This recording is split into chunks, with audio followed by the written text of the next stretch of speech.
there was a school teacher in the 60s that was having a little difficulty with her class on that particular day.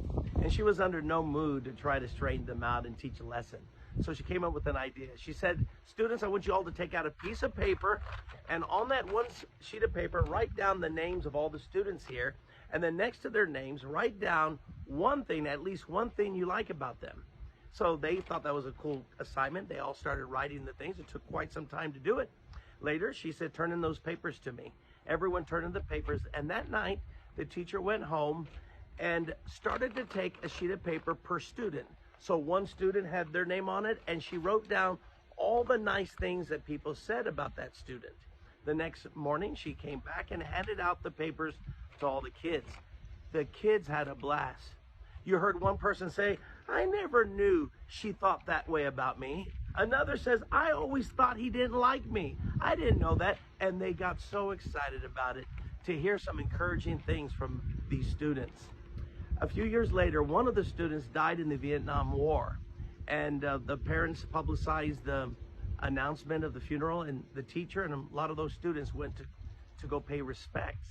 Afterwards, the father came up to the teacher and said, when they found my son dead, he had this paper in his hand. He unfolded it and gave it to her and said, do you recognize it?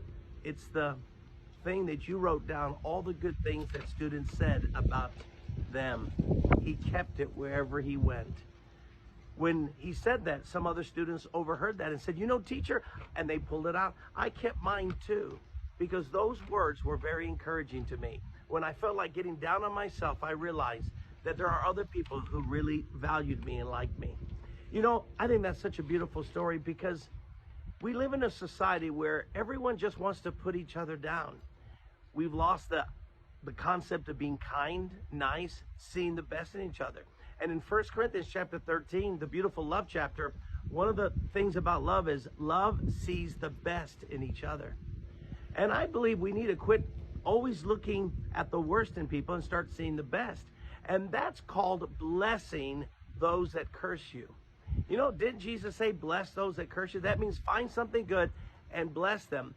That word bless in the Hebrew is the word barak, and it means to speak God's intention over their lives. Do you hear this? It is not to speak only what you see, but it is to speak God's intention. The book of Hebrews says that when Jacob blessed his two sons, he spoke by faith regarding their future. By faith. See, we need to recognize that we need to see every human being as those that Jesus died for. See, don't we believe Jesus died for everyone? Yes, he died for that person who's on the wrong track, who may be cursing you. But Jesus said to bless them. Why? By blessing them, you set them on the right track. I'm convinced if we would do a lot of blessing and blessing people, and we're doing it by faith, we're doing it under the blood of Christ. We're not doing it because of what we see sometimes. We're doing it because God loves every person, and he has a plan, a good plan for every person. My question to you is, what have you been doing with people that are around you? Your spouse, your children, your parents, your brothers, sisters, your aunts, your uncles, your church members.